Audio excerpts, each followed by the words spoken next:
Boiardi di Crypto Gateway. Vi lascio il palco e grazie per essere qui. Grazie Gianluca, grazie mille a nome di una persona che cerca di costruire community attorno al mondo delle criptovalute da 4 anni. Tu ne sei un rappresentante assieme a Luca, che ringrazio. Grazie per esserti offerto di introdurre la persona che tra poco arriverà sul palco. Ragazzi, cioè, se penso, Lucia, non so se ti ricordi i primi meetup ai quali venivo, quanti eravamo? 50, 60? Sì, la metà della metà della metà della metà. E se allora mi avessero detto, sappi che in un futuro sì, arriverà in Italia, io ti avrei riso in faccia perché avrei detto in Italia con tutti i posti che ci sono. E invece no, io veramente sono ancora senza parole. Oggi credo che ci possiamo dimenticare della price action, che forse è meglio, e pensare a quello che sta succedendo, perché siamo veramente nel posto giusto al momento giusto. Esatto, noi ci eravamo preparati tutto uno speech, avevamo detto, perché ci sono tante similitudini tra il 2019 e il 2022, ma siamo sopravvissuti, siamo qui, quindi sopravviveremo anche in questo periodo, ma l'ospite d'onore è impaziente di venire qui a parlare con voi, quindi lasciatemi solo ringraziare Federico Morgantini di Forbes che lo intervisterà.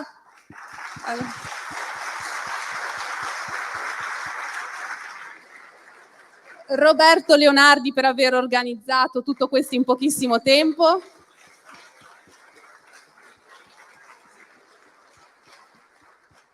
Tutta la community delle cripto, anche tutti i cripto influencer che sono qua, che vedo. Grazie ragazzi per diffondere contenuti social. Cito Luca come rappresentante. Non sono solo. Tutto il team di Binance, Lorenzo Capone, David Prinzò, Filippo Balsano, Gianluigi Guida.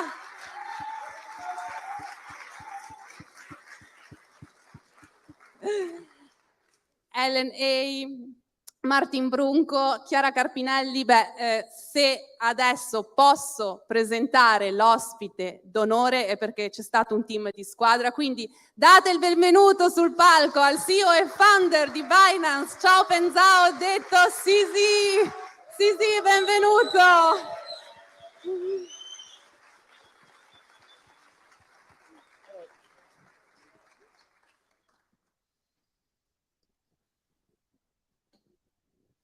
Hello guys. Hello guys. Welcome in Rome. Thank you. So guys, we are going to speak in English. Let's down. We are going to speak in English. It will be very easy because my English is super easy.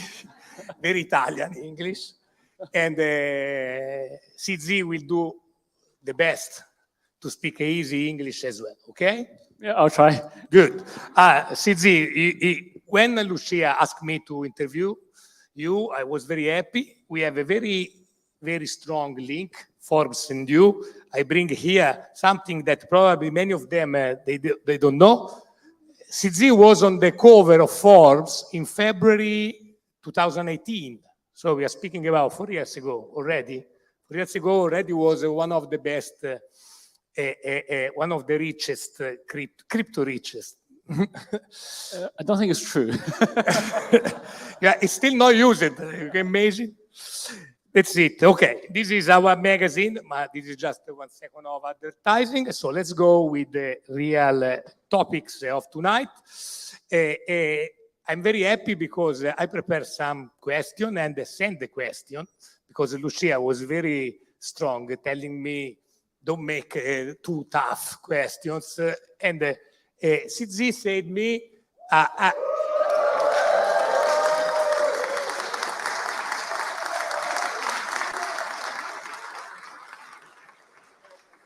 I'll post it soon. Social moment. So CZ told me, I didn't read the question. You feel free to ask what you prefer. So this is very, very a good sign from you. Thanks. I think anything goes. I've been asked pretty tough questions before. Okay, let's break the ice. You arrived in Rome. Did you fall in love for this city at the first flights or what? Yes, many times. Already in the last 2 days. Rome is a fantastic city. Yeah. Rome, every time you turn your face, you fall in love again. Yes. I think, how could you not love Rome? But we we know Rome, we love Rome, and we are sure that you are here also for the beauty of Rome, but we are also sure that you are here for something more than this. What are you expecting from your trip in Rome? Who are you going to meet in Rome? Sure. I think this is like the third time I've been to Italy, but the first time in Rome. I was in Milan before and Florence before, just for traveling. Because of COVID, I haven't traveled in the last couple of years. So now this is the first time after COVID I'm here. Of course, we want to push more crypto adoption. We want to be able to offer our services to more users in Italy. And that involves working closely with regulators, getting licensed. And also, in addition to licensing and regulatory stuff, we are always looking to hire the best talent. So Italy has very strong universities. We're looking for talent in almost every role, tech, marketing, customer support, everything, even a CEO role.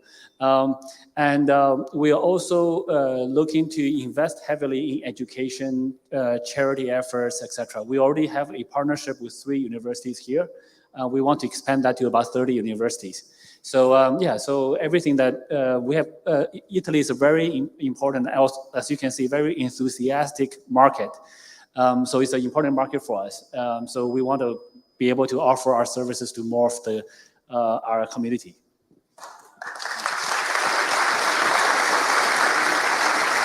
Thank you. Guys, Gracias.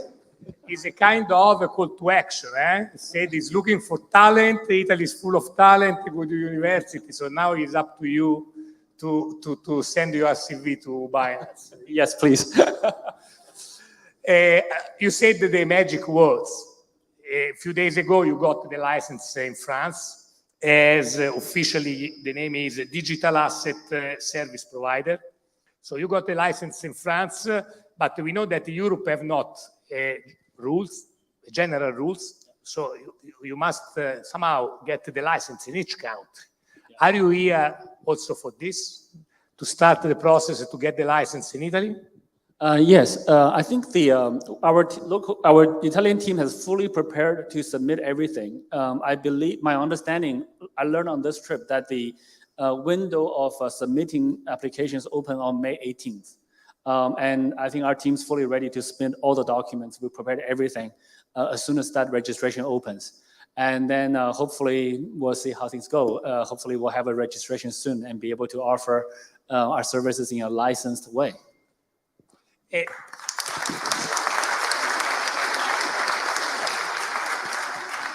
I think it's going like this. Every word you say, they will. It's the words you say. They are fun. They are fun, more than fun. We said France, okay, Italy. I know that you already visited Portugal. Yeah. So what is going to happen? You are going country by country looking for a license or what? Yeah, pretty much. Because today the VASP, the Virtual Asset Services Provider, or DASP, however you call it, today they're not passportable. Even if you get one in France, it doesn't mean that we can use it in Italy. So we have to go country by country, and that's fine. If it has to be done, we'll get it done. Hopefully, within a year or two, the MiCA will kick in, and that will allow the registrations or licenses to be passportable in Europe. That would be ideal. But before that, we'll just continue going country by country. I was in Lisbon, Porto, like 4 or 5 months ago. As soon as travel opened up, it's a fantastic place as well, just like the rest of Europe. A lot of history. Portugal is quite good on the crypto taxes. There's no capital gain taxes on crypto so far. So and also the talent pool is a nice place to live. Europe is always very comfortable. The wine is good. So yeah, so not as good as here, of course. Yeah, so.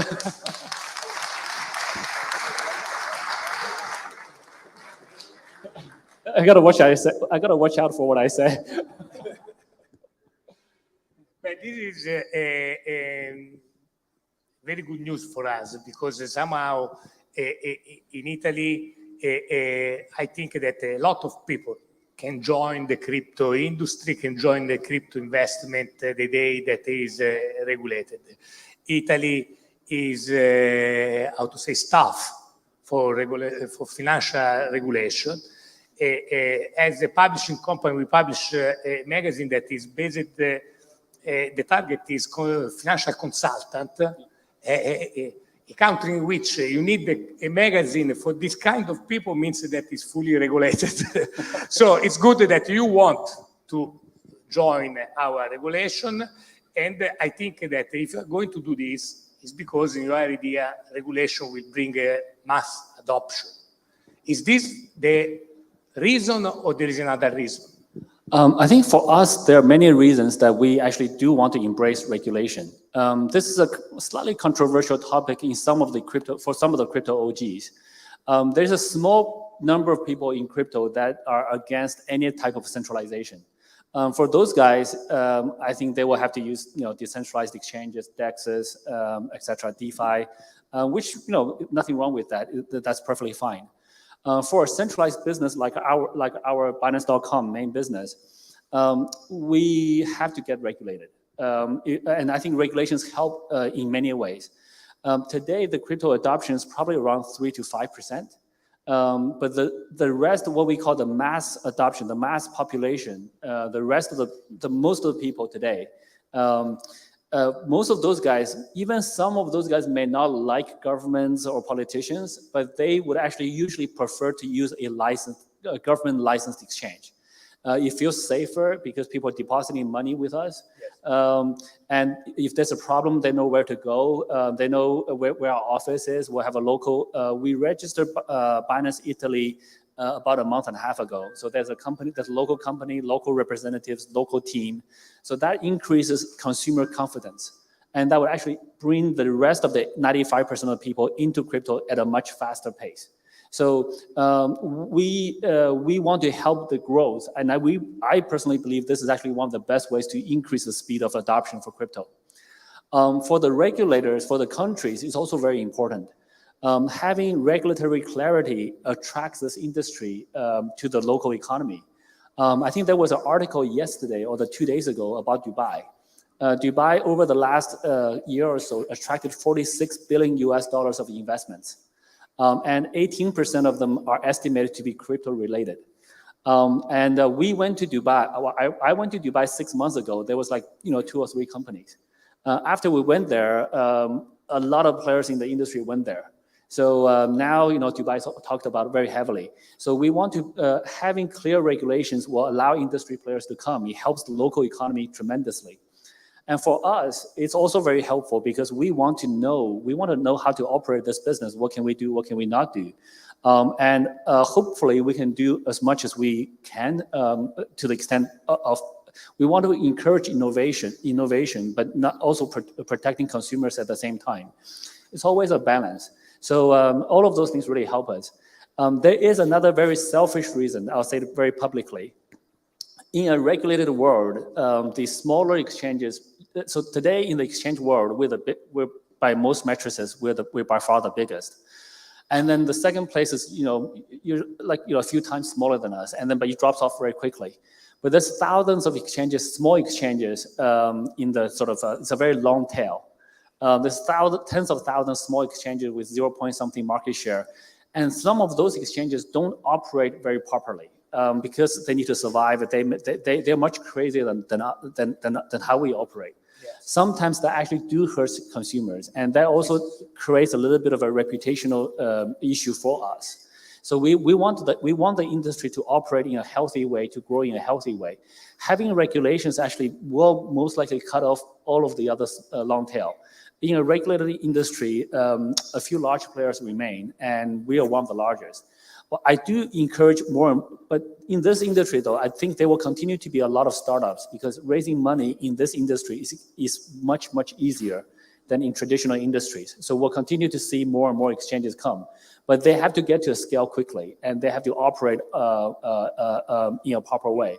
So I think all of this is actually helpful. Some people may or may not agree with it, but this is the path that we've chosen.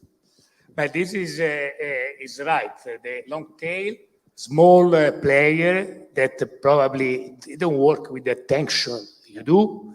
They don't work with the cybersecurity you do. Yeah. So when they found the wallet empty, it's a problem for all the industry, no? Just one bad sample make a problem for all others. So this is understandable. At this point, we always said, if you wanted to plan your life, you must have a clear idea where is your company and where you are in 10 years. So tell us, what do you think about Binance and crypto industry in 10 years? 10 years is usually the toughest part to predict. Usually 20 years, I can confidently say that I think crypto will be everywhere. I think if you imagine the kids who are 10 years old today becomes 30, blockchain, cryptocurrencies will be as ubiquitous as internet today. Internet took about 20 to 30 years to become really, really fully adopted. Even today, I mean, there's a population that doesn't use internet that much, like my mom's generation. So I think in 20 years is quite easy to predict. 10 years is really difficult, actually. A lot of things can happen in 10 years, but it's very hard to predict what exactly will happen. Even like shorter term, 2 years, 6 months, like if you asked me at the beginning of 2021, I probably would not have said NFTs. But guess what? 6 months later, NFTs was all the rage. If you asked me at the beginning of 2020, I probably would not have said DeFi. And by July, DeFi was all the rage. If you asked me at the beginning of 2017, I probably would not have said ICOs. But by June, we're doing our own ICO. And ICO was all the rage in 2017. So this kind of trends are very difficult to predict. But what we do typically is I don't try to predict the future. That's not my superpower. Binance's superpower is we have ability to execute. So when we see something's already trending, we execute quickly and we catch on to it. So Binance has our exchange platform. We have our NFT platform. We contribute to BNB Chain, which has one of the highest number of active users in terms of DeFi platforms. So we have multiple teams doing multiple things, and most of them operate very autonomously. Many times I find out we did something on Twitter. So after it's public, our teams published it, and then I thought, oh, okay, we did this thing. Who did it? So that's kind of how Binance operates. So my job is very much just selecting the best, attracting the best people, and then give them freedom, and then give them power, give them funding, give them freedom to execute. So that's kind of how we operate. So I see many small different experiments being tried. Many of them fail, but the ones that have become successful become very successful. So we can say that.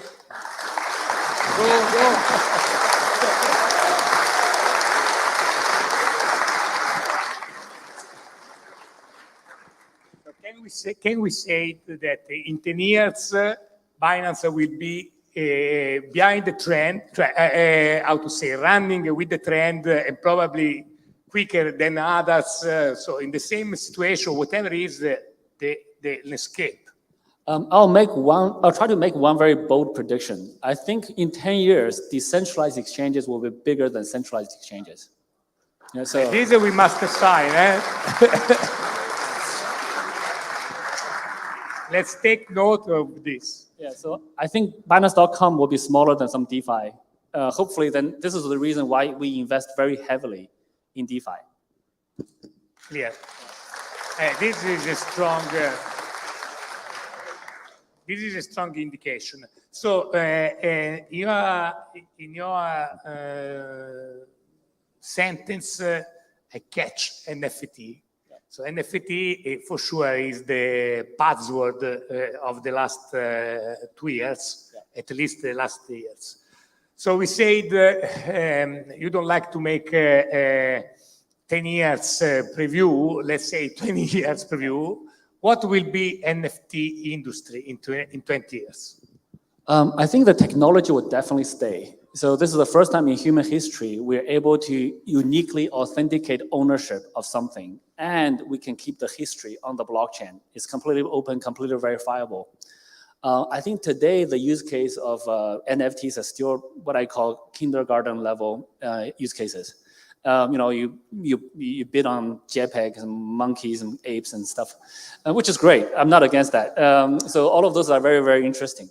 But I think we haven't unlocked the full potential of the technology. For example, events, right? So when we attend an in-person event, we shouldn't have to we should just use the NFT to authenticate ticketing. When you guys enter into this facility, you should just be a QR code or tap a phone, and then you hold that NFT, and then you come in. And then even after the event, that NFT still stays, so that shows you attended this event. That might have some value, may not, who knows. Merchandise authentication, right? So many sports teams, they are global. Today we live in a global world, but most of the payment systems are only local. So it's very difficult for Lazio to sell their merchandise into Asia, into China, into Indonesia. There's many counterfeits there. And NFTs can probably fix that light too. But like, so for example, we can now use NFTs to say, hey, you buy the NFT first, and then you go to an official store to reclaim that merchandise. This way, the sports teams always gets the benefit, and the users always, the fans always buy authentic merchandise. So there's a lot more. I can go on forever, but those kind of use cases are not done today yet, but they will be done in 10 years, I think. So I think we're just at the beginning. Beginning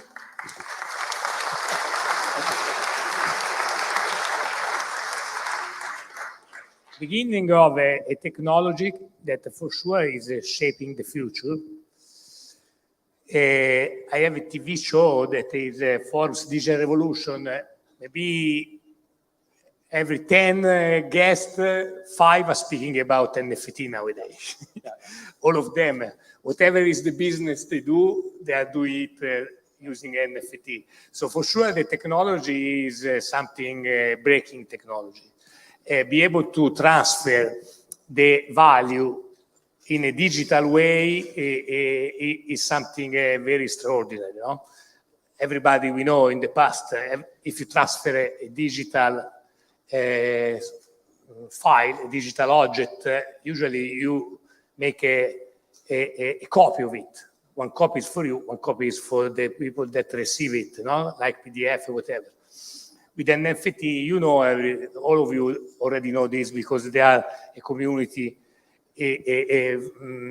on the topics. But in any case, just to remember the meaning of NFT, the moment in which you transfer an NFT, you lose the ownership. This is the first time in the history. If you think about a big photographer, Olivero Toscani in Italy or Newton in US, they was not able to sell their picture because selling means make a copy of the picture. With NFT, you don't make the copy. This is completely a revolution. But it's a revolution when the NFT is a picture, but it's also a revolution when the NFT is a financial, not fungible products. Yeah. So it's changing, NFT are changing the art, are going to change also the finance. What is the future of finance?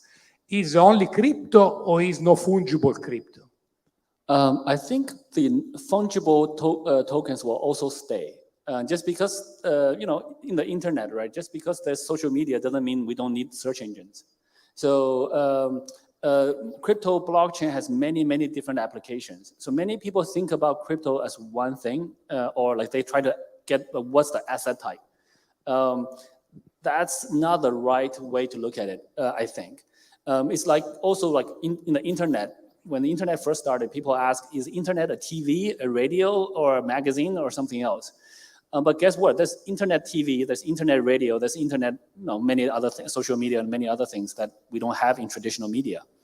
Blockchain is a technology. In blockchain, there's cryptocurrencies, there's crypto commodities, there's crypto securities, there's there's NFTs, there's fungible tokens.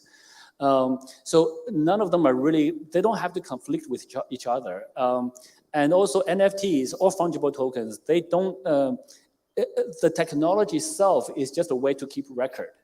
It can be used in financial applications. It can be used by artists. It can be used by, real estate. It can be used in many different places. I think today, the first application we're looking at is money. So financial, it deals with more financial applications. But the technology can be used in many other places. But having said that, I also want to say that blockchain or NFTs are not a solution for everything, right? So it's a technology. Any technology is good for many things, but it doesn't solve every problem. So many traditional technology can still be used to solve certain problems. So we've got to use the right technology for the right problem. But today, I think NFTs can be used in financial applications. They can be used in non-financial applications. Real estate is a perfect example, right? It's when you can sell houses online to people, and land registries can be done using NFTs. And then now you can sell to a global audience instead of just in one country. So there's many, many use cases. I think we're just at the beginning. Okay. Thank you.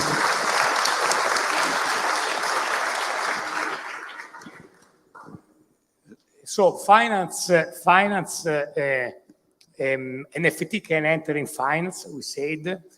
The value of money is changing with crypto. DeFi is having a hype. What do you think the future of finance? I don't want to tell you 10 years or 20 years, but what do you think in the future finance will be? I think the future of finance is definitely going to have blockchain. That part you cannot get rid of. This technology is here. It's like the future of information sharing will not be on paper. It's going to be on the internet. So the future of finance, the future of money, the future of fintech sectors is definitely going to be on the blockchain. I think we already have a superior technology for value transfer, for validation, for record keeping, for fundraising, for selling art, for loans, interest, financial services, products. So it's already here. It won't go away. So the technology, you can't erase the technology. Technology is a concept in people's head. If we kill Bitcoin today, tomorrow there'll be Bitcoin 2, or there's already many copies of Bitcoin. So it's a concept that you can't kill. So once the concept is distributed to enough people's minds, I think today there's probably like 300 to 500 million people around the world who are deeply into crypto. Everybody probably heard about crypto by now. So we cannot go back. So the adoption will just increase.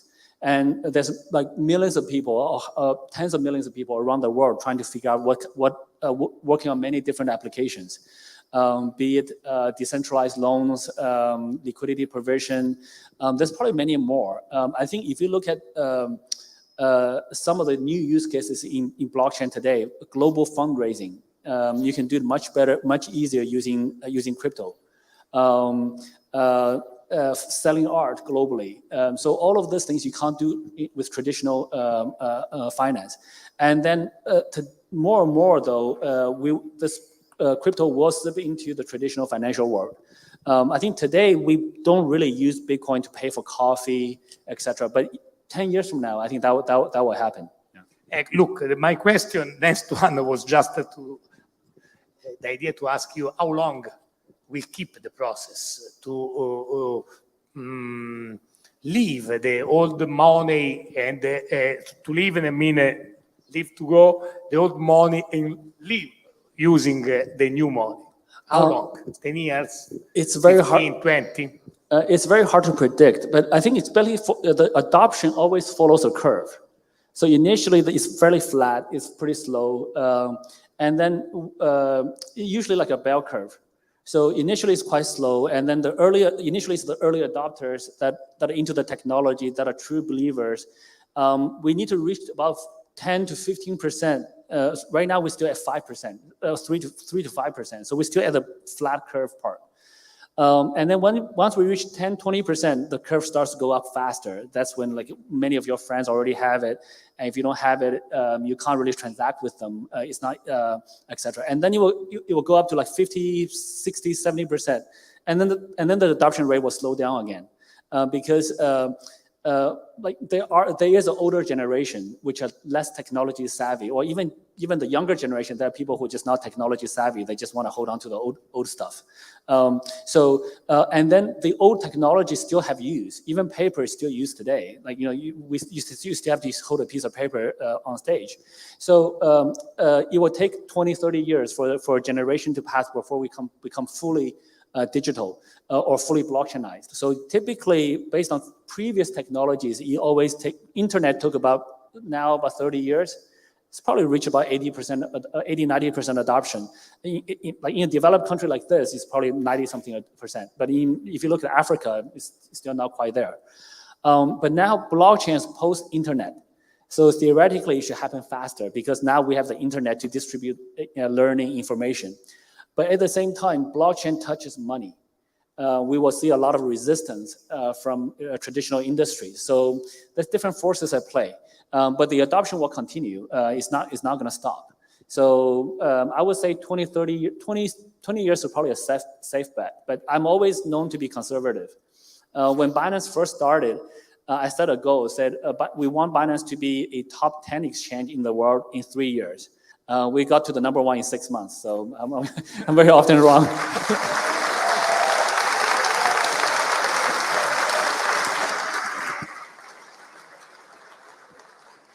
So maybe everything will happen much faster than maybe 6 months. We don't know. But there is a limit somehow, because we know that one of the limits of blockchain is the work that you have behind blockchain. If you speak about Bitcoin, it's still a proof of work. And we know how much is important nowadays the sustainability. Sustainability that is not only for the environment, is also for number of transactions. Yeah. If now is only 3, 4, 5 million people that really move crypto, when you have 2 billions, what is going to happen? So what can be the solution? What can be the blockchain model that will win? So there's a couple of different things there. I think number one is the how energy inefficient or efficient is a Bitcoin blockchain. I personally hold a very different view from many publicly voiced views. I personally think that today many people have a misconception thinking that Bitcoin is not energy efficient or is not environmentally friendly. I think that's completely wrong.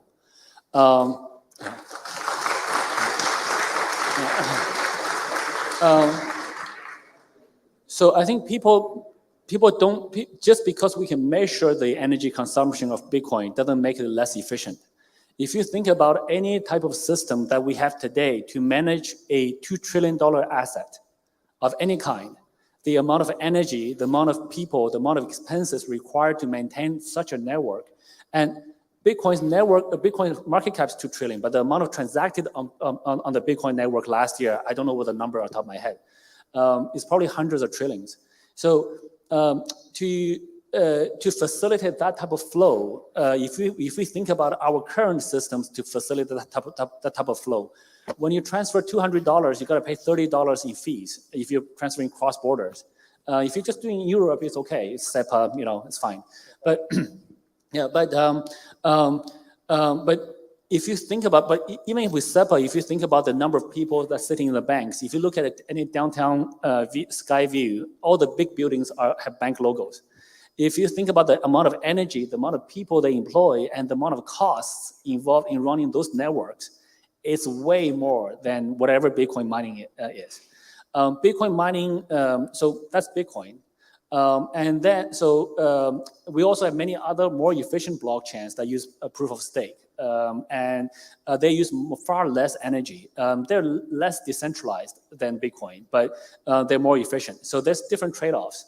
So, but I think I'm very, very convinced that if we strip away the narrative, many people like to spin a narrative, say, hey, it's Bitcoin because how many watts it's using. But they don't measure, they don't compare to something else that they don't measure. So even cars, right? Even Tesla uses electricity, and that's good. Why? it still uses electricity, but it's more efficient than the other cars. That's why it's good. So if we compare Bitcoin to what the alternative is, Bitcoin is extremely efficient. The other blockchains are far more efficient. So I think energy consumption, environmental friendliness, for the people who care about that, they should use crypto. It's far more efficient.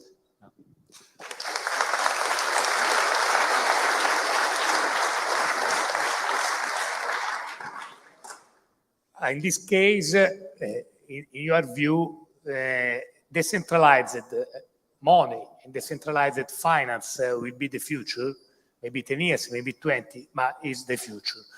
If this is the future, it means that the future is much different than today, because we know that money and finance nowadays is a tool for governments.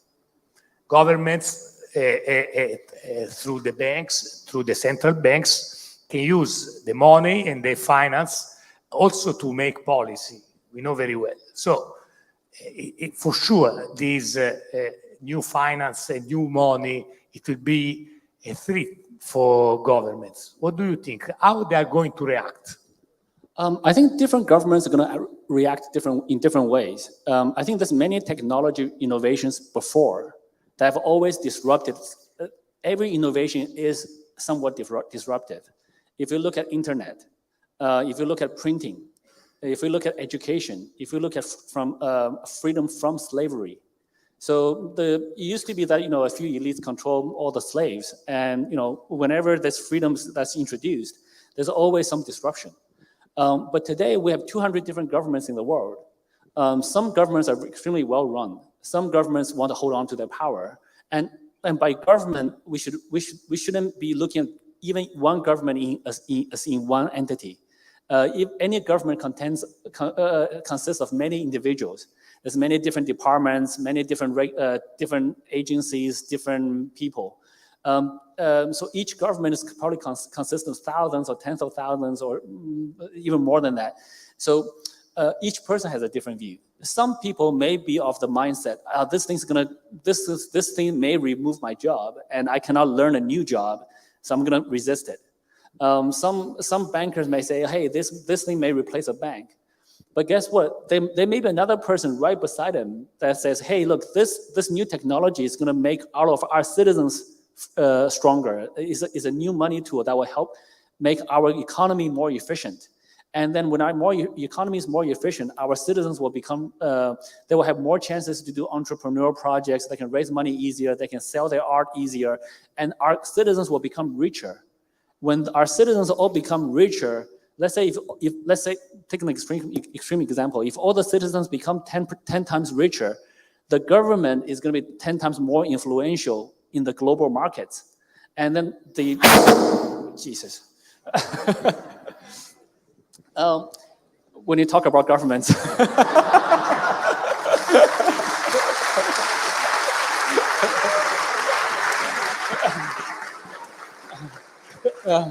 how will they react? Yeah. They start immediately.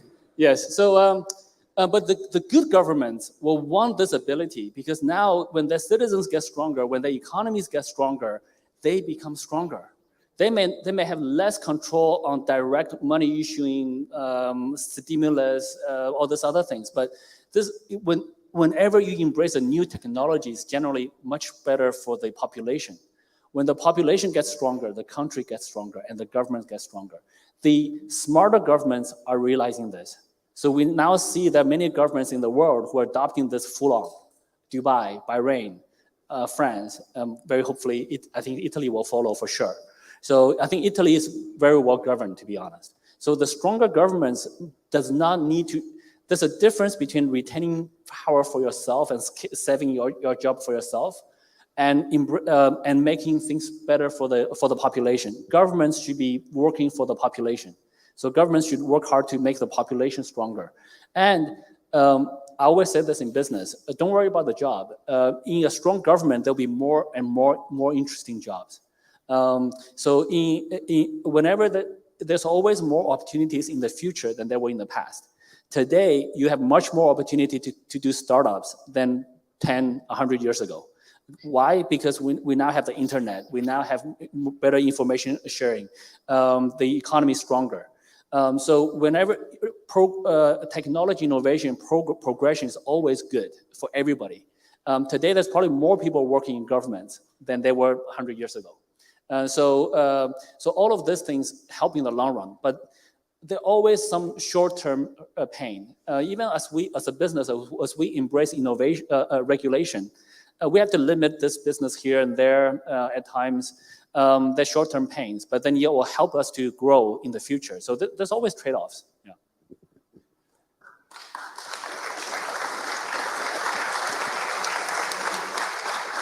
So we told our community that the speech, the interview, it will be on the future, but they didn't told me if must be fast future, very close future. So I'm going to ask you something that is very close future, but probably a lot of people in this room want to know your opinion. What is going to happen to the market? Wow, this big fall. And we have to sell, we have to keep. What we have to keep, what we have to sell? Just hold.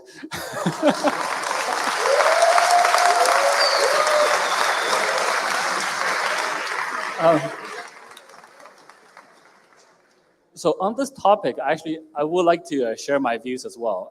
It will be a little bit of a long answer. The short version is I don't know how the price is going to go up or down in the short term. Longer term, I think this industry will stay. There will be more people coming in. And we've seen the Bitcoin graph. It goes in that kind of cycles. A couple of things. Number one is if you're not a trader by trade, if your job is not a trader, just because coming into crypto, it should not make you automatically a trader. So if you're not a stock trader, don't be a trader in crypto. So if you want to hold some Bitcoin, buy some Bitcoin, hold it. If you want to hold some BNB, please. But don't become a day trader. Day trader is a very, very tough job. It requires a very specific type of skill that most people do not have. For most of us today, we are very specialized in one or two skills. And the people who specialize in trading skills, less than 10% of the population, and they become extremely good because that's all they do. So if you're not a trader by training, you don't become a trader. You do not automatically become a good trader just by getting into crypto. I do think crypto does offer the most fair trading environment because Bitcoin is traded on thousands of exchanges. There's really much less manipulation than in traditional markets. But crypto is highly volatile.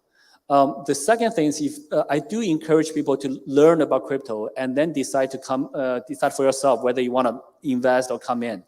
When you do that, start very, very slowly. At the beginning, take whatever cash that you can lose, invest less than 1% of that. And this is important because you have to learn about the security protocols. You have to download a wallet. You have to save a private key. You have to back it up. You have to encrypt it. If you use Binance, you have to remember. You have to keep your computer clean. You have to set up a password, 2FA, all this other stuff. Most people lose some crypto. Maybe they forgot their own password. They forgot their phone. Most people that I know have lost crypto. So start small. Learn about how to use it. Crypto is not just for trading. Crypto is for many things. And then after that, when you want to do trading, start with small amounts with that 1%. If you can turn $100 into $200, then you can add $200 more and try to make that into $400 and add $400 more. If you can't make $200 into $400, start trading with $20. Because if you cannot make money trading using a small amount, you're not going to make money trading using a large amount. It's much harder trading using a large amount. People think that whales, because they have more money, it's easier to trade. It's not true. Whenever you want to buy, the price moves up because you're buying so much. Whenever you want to sell, the price moves down. You have market poor people. Really sorry for them. Man. Yeah. So but it's much harder to trade with larger amounts. So if you're not making money with small amounts, reduce your amount. Don't increase it. And then for most people, you're not going to be traders. Just hold. And when you hold, make sure it's with money that you don't need in the short term. So if you're going to pay, if you need that money to pay rent 2 months down the road, don't put that into crypto. If your rent is in fiat, So control your risk. And the way I typically recommend people defining risk is very different for every individual person. When people say something's risky, it may be risky for me, or it may be risky for you, but it may not be risky for me. So everybody's risk profile is very different. So the way I define risk is think about the worst case scenario, which is everything goes to zero. Is your life still going to be okay? And if the answer is yes, then you can invest with them. You can play with that money. If the answer is no, then you got to reduce your amount. You got to readjust your strategy. So so many people know that I sold my house, I quit my job, got into crypto, and if Bitcoin went to zero, my lifestyle will be fine. I can get a job, and I can still earn. So for me, that was tolerable risk. So that was completely fine. But for a different person, that may be different. So don't look at what people do. Think about the risk tolerance level for yourself if in the worst case scenario.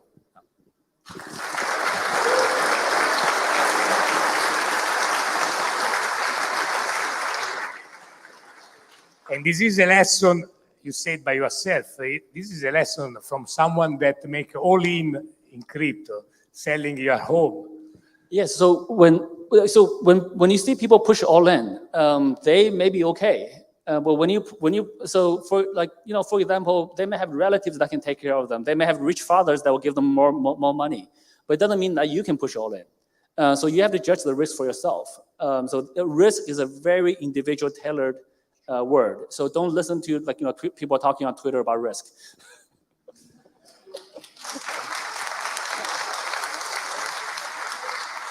Remaining in trading, on any case,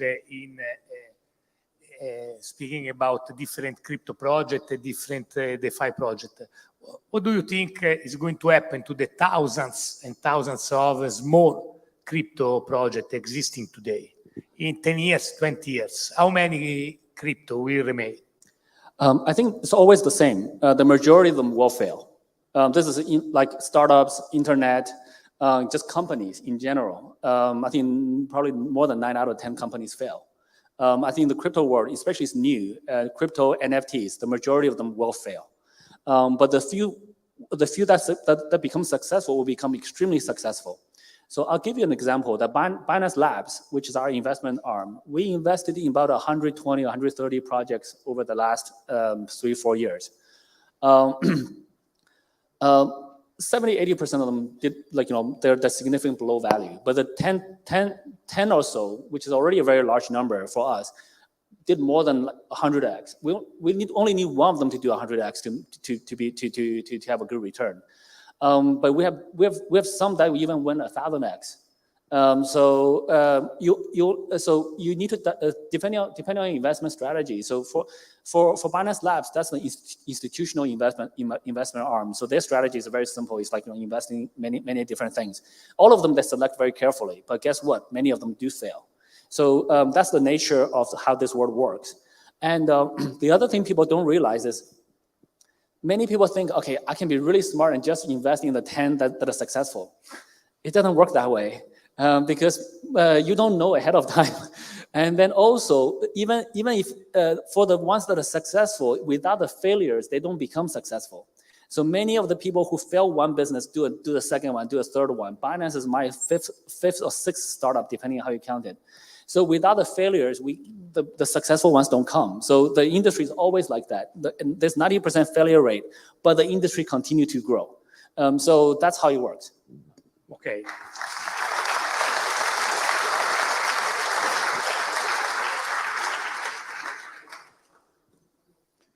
Okay, let's go a little bit more hard question. Sure. Those were not hard enough. Not hard, but more sensitive question. So we are living a period that is really extraordinary, but not because it's crazy good, but because it's completely out of our imagination. We have a war in Europe very close. What is the role of crypto in the war between Ukraine and Russia? I think crypto services a few very important roles. I think number one, the most important thing people realize after the war broke is fiat currencies backed by a country is not stable. If you look at the Russian ruble, even oil price, stuff like that, none of them are stable. So I think that teaches us that the crypto blockchain is actually the most neutral, the most global, and the most sustainable way of maintaining records and maintaining financial networks.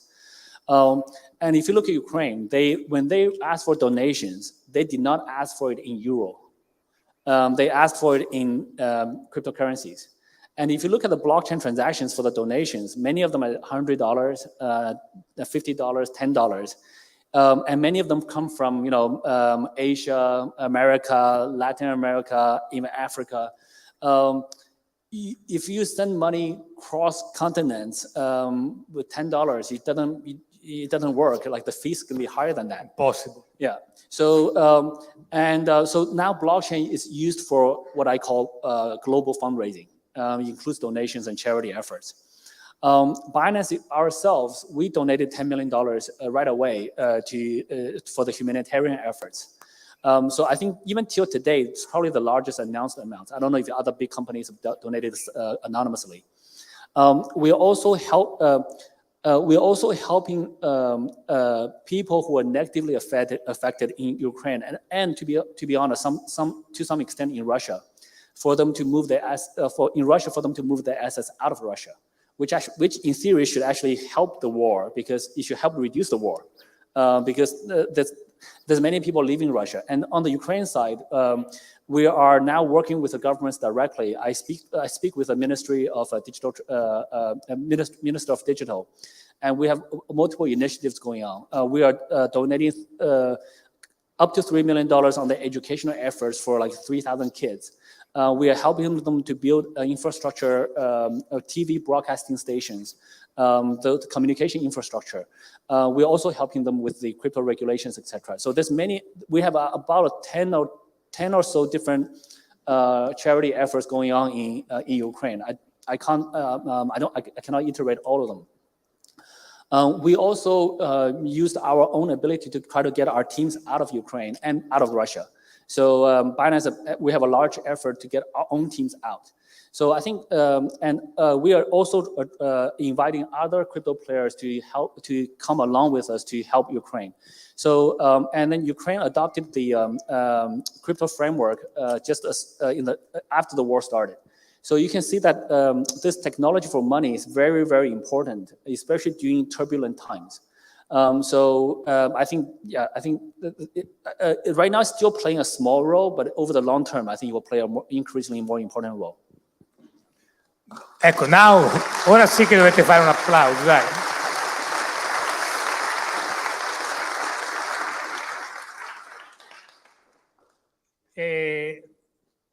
I know that there is a space also for questions from the public.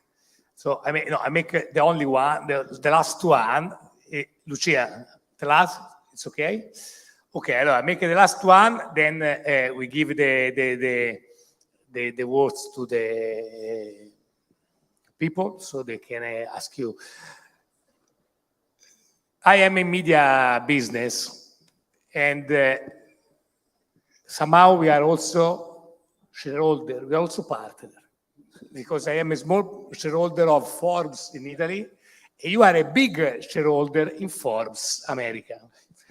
Few of them, maybe they know this, but Binance bought a big stack of Forbes, 200 million euro, I think, the investment. USD, 200 million USD in Forbes, and now you promise also to enter in Twitter together with Elon Musk. So one day you went all in crypto, but now you are investing in a very old style industry that is media industry. What is going on? What is the plan behind it? Yeah. So actually, just for clarification, both deals are in progress. Both deals are not fully done yet. Yeah. So, but our commitment is there, and I think the Forbes deal is going through the final approvals of from the regulators, and in the U.S.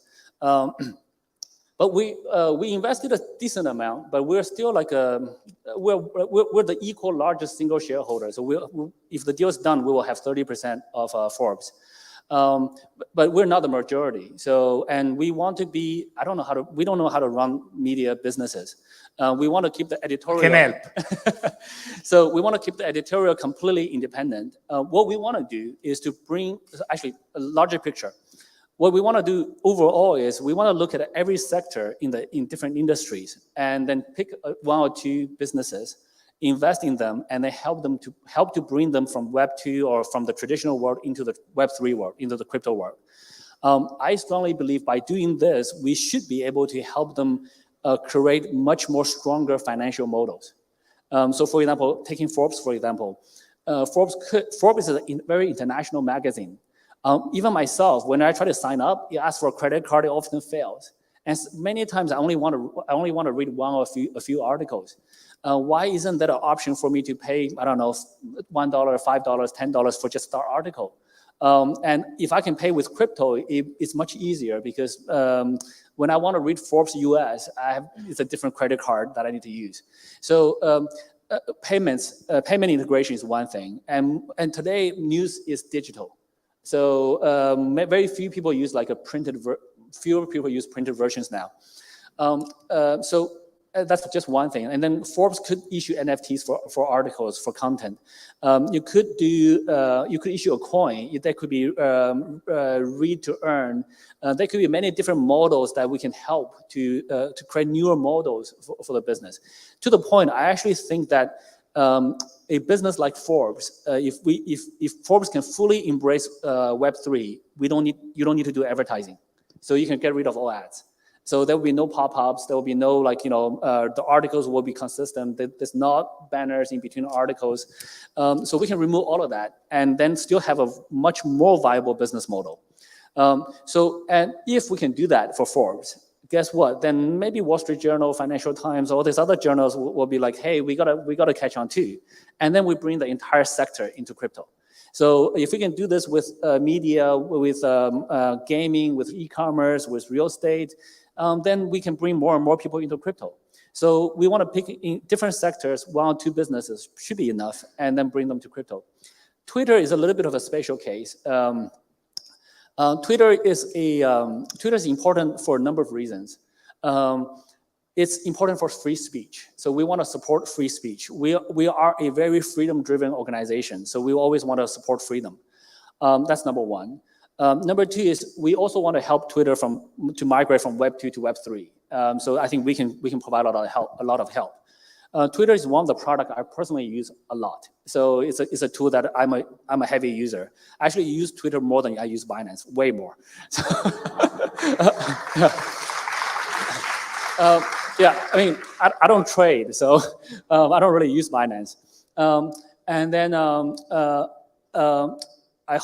Binance is just a wallet for me. I hold my assets on Binance. That's it. And then Elon Musk is a very strong entrepreneur. I would call him a big entrepreneur. I'll call myself a small entrepreneur. So this is a case where a small entrepreneur is supporting the big entrepreneur. So and I think we're just very fortunate to have the chance to be invited to the table.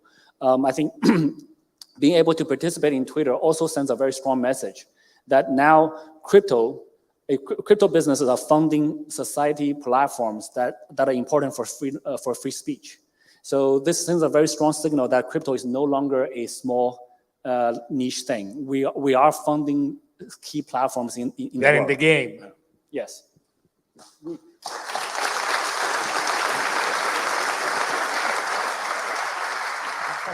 Allora, Roberto, non solo hai organizzato tutto, naturalmente con le tue aziende No Silence e Blockchain Management, ma ci porti anche l'acqua, quindi io farei anche un applauso a Roberto.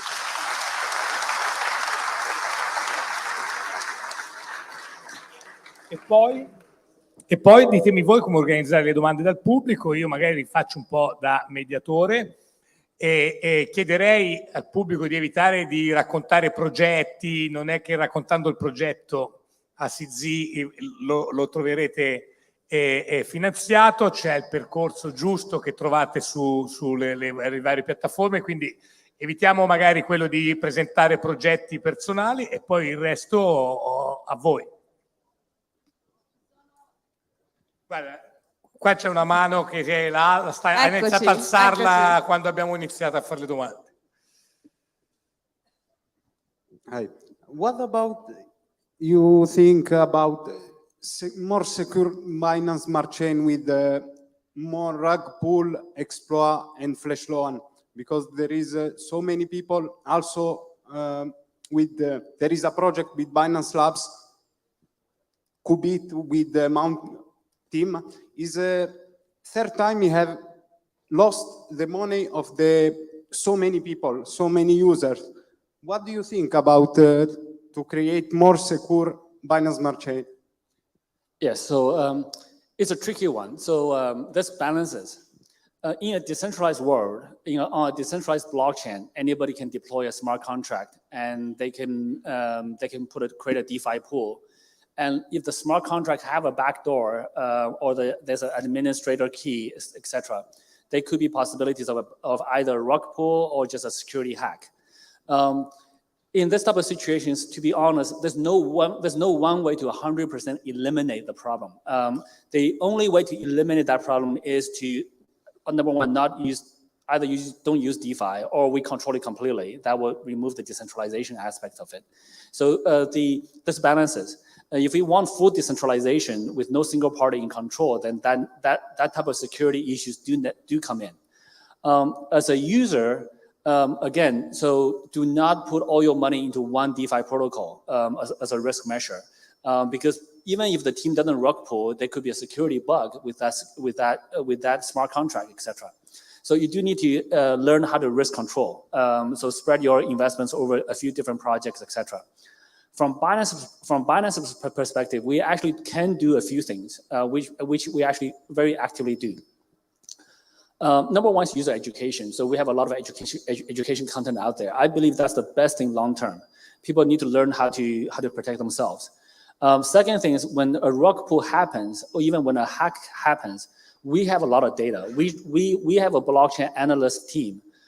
They track all the blockchain data to see where the money goes. And we, in addition to our own data, we also use all the third-party tools like chain analysis, elliptic, TRM, etc. All of these tools can track the blockchains quite well now.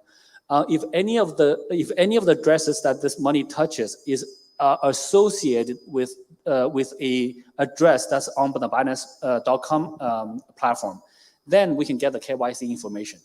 And then we can go to law enforcement and say, hey, look, and then we can typically find ways to pressure this person to give the money back. We have done this for maybe 6 or 7 projects already. So one of the first rug pulls was for $30 million. Within a week, we found the guy. And we said, look, you either return the money or you're going to jail, or you can try to fly, or you can try to like run. But then you'll be running for the rest of your life. It's not worth it. The guy already has a few $1 million before the $30 million. So he returned the money. So we did that for about 6 or 7 projects, but that's a small portion in the grand scheme of things, because we can't. If the hacker's smart, they don't leave traces. The other thing we do is we work with third-party audits firms like Certic and a few other firms to audit smart contracts to make sure that they don't contain glaring holes, etc. So we also work very closely with law enforcement around the world to provide when they want to. We work with them to try to track these cases. So it's not a perfect solution, but we do try our best to do it. But in the decentralized world, this type of risk do exist. We will never be able to eliminate rug pulls completely unless we fully centralize everything, which we can't. Then the guys who then we become Binance.com, right? So so in the full decentralized world, it will always happen. But we try our best to help, but our ability is limited. Yeah. So I got a meme question and a serious one. First, are funds safe? I think so, yes. Funds are safe. Okay. And secondly, how do you manage your relationship with China? We don't have much of a relationship with China. So Actually, this question comes up quite often. I'll explain this in this live stream. So many people think, number one, Binance is a Chinese company because I look Chinese. That's, I don't blame them. That's normal. If I think you run an exchange, I think it's an Italian exchange. But I was born in China. I left China when I was 12. I went to Canada. So I've been a Canadian for 30-something years in my life. I have not kept my Chinese passport. That's kind of my personal situation with China. So I'm Chinese ethnicity, so I'm Chinese by blood. But I'm Canadian by citizenship, and I've been Canadian for 30-something years. And then as a company, we started, when we started Binance, I was actually in Shanghai. So I went back to China to try to run startups and stuff like that. But Binance was never registered in China. So Binance was always registered. Well, at the beginning, Binance actually didn't even have a registration. It was a decentralized company. We said, well, we don't need a piece of paper that says a company. We didn't need headquarters. We didn't need. Binance started as a crypto to crypto exchange. We didn't touch fiat money. So which basically made us, it's just a website. Any person can own a website. And then later on, we found out that in China, if we want to service Chinese users, we actually have to have an ICP registration. It's called Internet Content Provider, ICP. In order to get that, we actually had to form a Chinese company. So we formed a local company. Actually, one of the team members formed a Chinese company. It was actually not owned by me at all. But then our website got shut down by the Chinese government. So we started in July 14th, 2017. By September 4th, 2017, so a month and a half later, China said, no more crypto exchanges in China. Our website got blocked by the Chinese Great Firewall. So that was it. That was the extent of our China relationship. So then we moved out of China, and since then, we don't really have any relationship with China. But that was 2017. And then 2021, in addition to saying China banned crypto exchanges again, they said we're going to ban miners. And then now they're controlling the internet space. They're controlling the education. They're reducing the education space. So there's severe restrictions in the Chinese economy or the business environment. So in the short term, I don't see any changes. So I don't see us running a business in China anytime soon. So that's the extent of our relationship with China. It's a bit sad, but it's the reality. Yeah.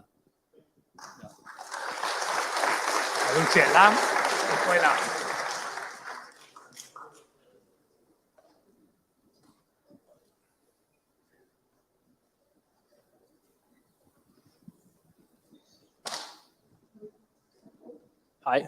First of all, thanks for being here. It's great to meet you in person. So my question is, what's your take within the crypto application within the healthcare sector? So do you think Binance will invest in the healthcare sector in the future, or? I think that there is a lot to do, or there's a lot of potential in the health sector for crypto, for blockchain. Healthcare sector relies two things, relies very heavily on records. And information privacy, information security is very, very important. So there's a lot that a blockchain can help to solve. There is a second part I will talk about later, but the difficulty in the healthcare sector is it's a very heavily regulated environment, and it's also very segmented. There's many different countries, many different hospitals, many different clinics. The IT systems in healthcare is not fantastic. It's not like, and it's very segmented. It's not like, the internet, there's one search engine that we use quite most of the time. So there's a lot of difficulties in a lot of separate IT systems. It'll be very hard to integrate all of them into a blockchain. So I do not have expertise there. I think whoever's have more expertise in the healthcare, what we call healthcare systems, probably can comment better. There's a secondary application most people are not thinking about is the research that goes on into healthcare. Today we have big data. So and today we have genetic analysis, genetic simulations, gene All of this can be done with computers that use large data. And today we should be able to collect large amounts of data without sacrificing privacy. So that means that we can collect 100 times more data on patients without disclosing any private information. So we can collect some of the information anonymously. So we don't know who the person is, but we know what the symptoms are. We know what drugs are used to treat them. We know what the effects are.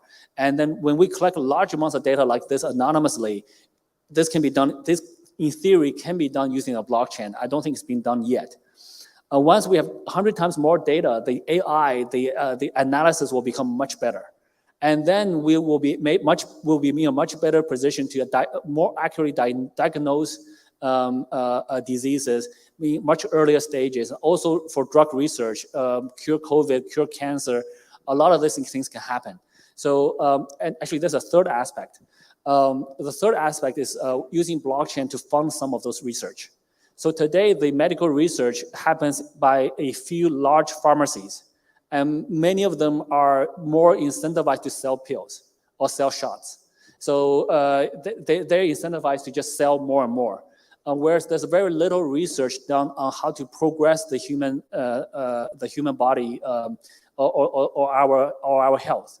So there should be a lot more research labs being allowed to research COVID vaccines, how to cure cancer, how to prevent aging. There's many diseases. So and we can use blockchain to fund many of these projects.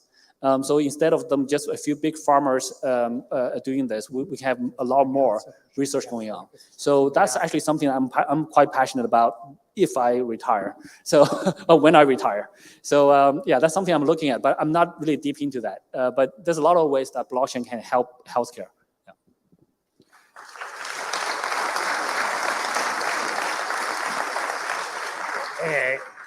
Vedo tante mani alzate, però c'è stato detto che sono le 7:30 passate, dovevamo finire alle 7, quindi abbiamo una domanda lì che ha già il microfono e c'è una domanda qua che si è proprio candidato dall'inizio. Quindi facciamo queste due domande e poi vediamo se ha ancora voglia, dai. I have an odd question. Sorry for my Italian, I was quickly to explain. Hot question. Okay. Stand up. If you want to make let us see you. Not for financial question or advice, but what are the best projects to invest for you with the Bitcoin and BNB? What's the best project to invest in? For me, I don't really invest in any projects anymore. So actually, the thing I do is I don't hold any investments in any other project other than Binance. I personally do not hold any shares. I personally do not hold coins in other projects. I hold BTC and BNB. Everything that I do. So many people come to me personally and say, hey, look, I have a project. Do you want to invest personally? Or I'll give you some shares. I would say, no, talk to Binance. It's much easier to align the team this way. So then I never have conflict of interest with Binance. I'm okay financially, so I'm not looking for financial gains here and there. I no longer care about that. So I want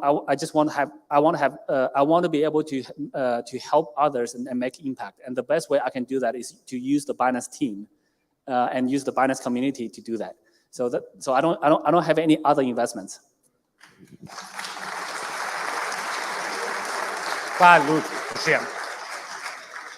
Era candidato proprio sin dall'inizio. Sì, ok, abbiamo detto, dai. Hi, Sisi. I have a curiosity. Why you invested in Twitter? I think I just explained that. I read it on Financial Times. Sorry? Financial Times, or read. No, we didn't invest in financial. You invested in Twitter. Twitter. We committed to invest in Twitter and Forbes.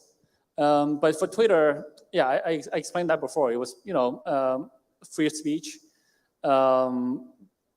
Help them to bring from Web 2 to Web 3, and then support Elon Musk and being able to participate. Yeah. Thank you. Okay, allora, Sisi, your team say that it's enough. Up to you.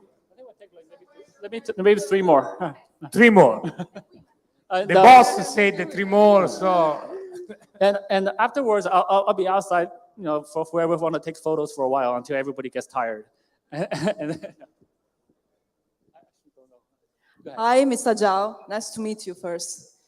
Then I just want to ask you, looking forward to the next 10 years, more or less, what do you think about Bitcoins? Will they be minimized by greater virtual coins? What's your opinion?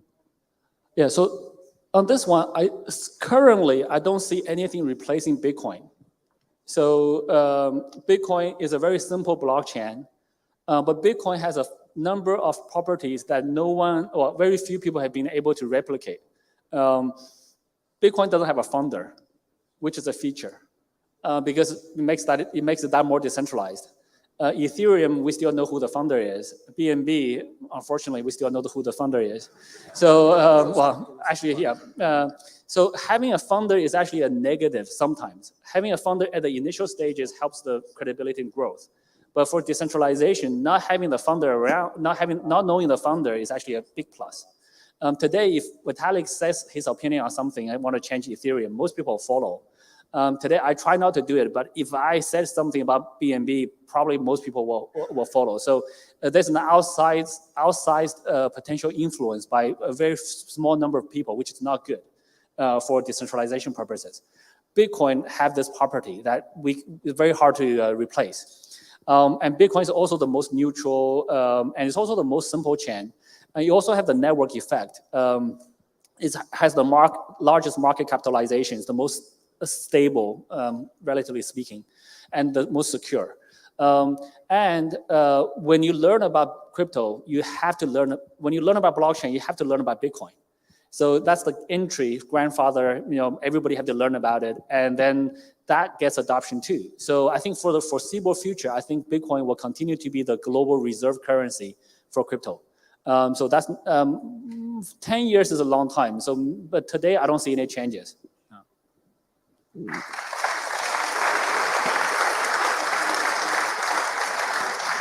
Thank you. A lot of members of the European Central Bank have been talking about digital euro. Do you think that the coming into force of the digital euro will create problems for traditional cryptocurrencies? So the short answer is no. I think the short answer is the more whatever currency we have using blockchain, the better. So there's a few plus and minuses that we need, a few different factors that we need to think about. A central bank digital currency has a few positives. It has a huge amount of educational power, because when the central bank says, okay, this is the new money, and all the shops have to accept it, all the shops are going to be learning about it, and then all the people are going to learn about it. So the educational effort adoption is very significant. It has strong credibility in the sense that if you use euros today, and then you will believe the central bank issued digital currency. So it has strong authority. That will also increase adoption. So those things are very good. And if it's done in such a way that for businesses like cryptocurrency exchanges can integrate directly, then we can integrate that directly, and people will have a much easier time to deposit, withdraw. We'll have a very consistent user interface. We just have to deal with a blockchain. We no longer need to deal with 200, 500 different payment service providers all around the world. So all of those things are good. There's a few potential downsides. Many central bank digital currencies will continue to have the restrictions that they have today. For example, I'll give you a very good example. In China, the word money laundering means that if you move more than 50K US dollars worth of RMB or any money out of China, that's money laundering. 50K US dollars per year per person. So that means if you have a decent job that pays 100K in China, and you want to bring some of the money for mortgage payment here, you can't do it. You can't do it legally. And the application process to bring the rest of the money over is very long and tedious. And end up that most Chinese people, when they make some money in China, they want to buy a house in Italy, and they have to go through less legal means, which actually forces them to become less kosher. So if in the China central bank digital currency, I have a very high expectation that that limitation will continue to exist, which makes that currency much harder to use if you want to use for international cross-border transactions. The other aspect is most of the central bank digital currencies will likely have very strong surveillance attached to it, which basically means the central bank will be able to track every single one of your transactions, which you may or may not want that. I think Europe is a place where we value privacy very highly. That's GDPR. So not sure how people will react to that. So there's different trade-offs. Given the I don't know what the ECB or blockchain euro is going to look like yet. I think we have not seen I've not seen the specifications for that. The more freedom it offers, the more privacy it offers, the more likely it will be adopted. Even though it has a very high amount of authority, we still look at fundamental properties of money. What's the freedom? What's the transaction fees? How easy is it to use? What's the privacy level? So all of those things are important. So and there's going to be a few hundred different central bank digital currencies, and not all of them are going to be the same standard. Some of them will become much more better in terms of and also there's limited supply. Most central bank digital currencies will not be of limited supply. So the central bank can continue to increase supply or even reduce supply if they want. Some people may want that, some people may not. So there will be differences, but I don't think it directly, in the short term, I don't think it directly competes with what you call traditional cryptocurrencies, what I call native cryptocurrencies. Yeah. Thank you. So, Lucia, now it's very difficult. The last question, look how many hands up. I've never been there. Put your hands up. Ha deciso tu, Lucia, quindi? Va bene, ha deciso lei, dai. Hi, good evening, Sisi. Nice to meet you. My question is, why do you think the stock market is still influencing a lot the crypto market? That's a good question. So in theory, they should diverge. But in practice, today, most of the traders who are trading crypto are also stock traders. And so when the stock's tanking, they want to conserve cash, and they will sell crypto as well. So today, there's a large overlap between crypto traders and stock traders. And so that's one of the main reasons, I believe. The second reason is the stock market is way bigger. Crypto market is so small. So it's like a crypto market, the stock market, like globally, is a few hundred trillion, where crypto market is 1 or 2 trillion or 3 trillion. Well, today is probably close to 1 trillion now. So when you have, it's like a little speedboat, it's like a little life raft beside a big Titanic. When the Titanic sinks, it creates a draft that drags down the little lifeboat.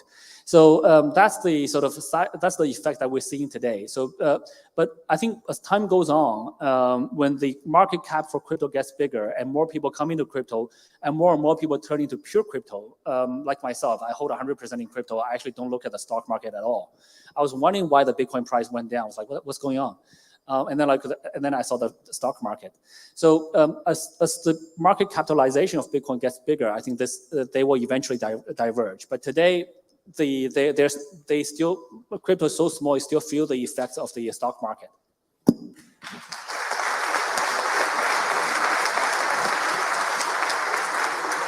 CZ, thank you very much for your time, your advice.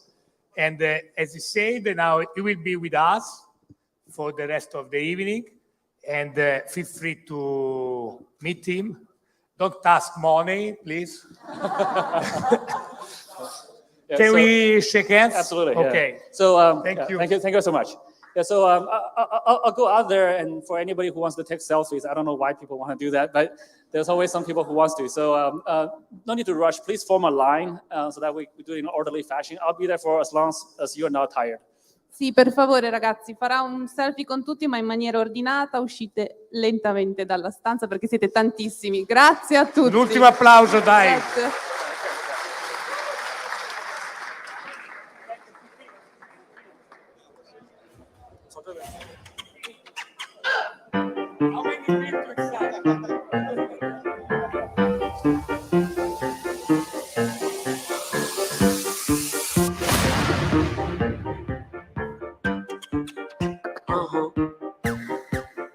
Let's ride.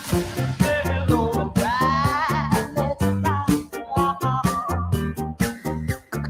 Let's ride. Gonna ride. Let's ride. Let's ride.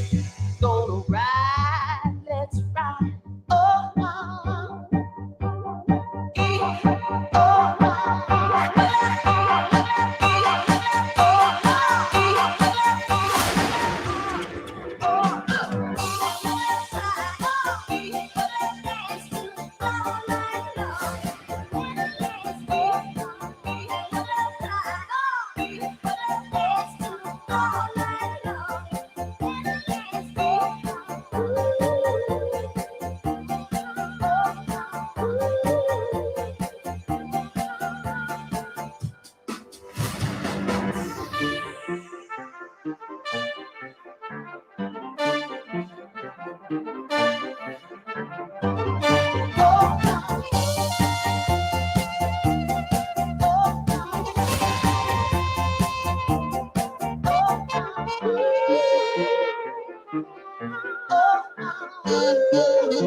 Oh, let's ride.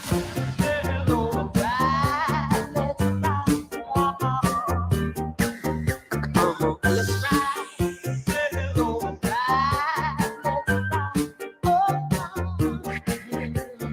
Let's ride.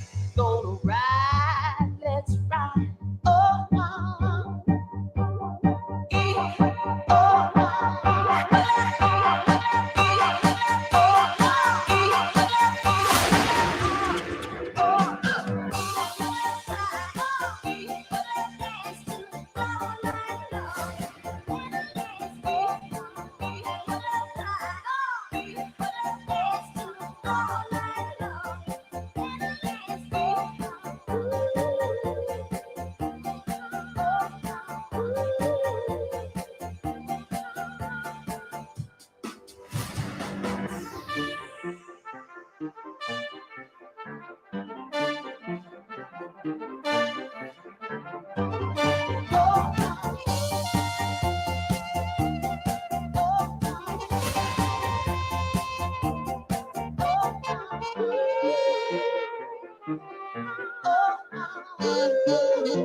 let's ride.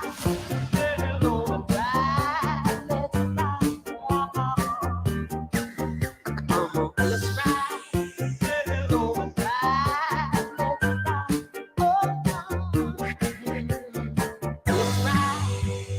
Gonna ride, let's ride.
Oh, let's ride.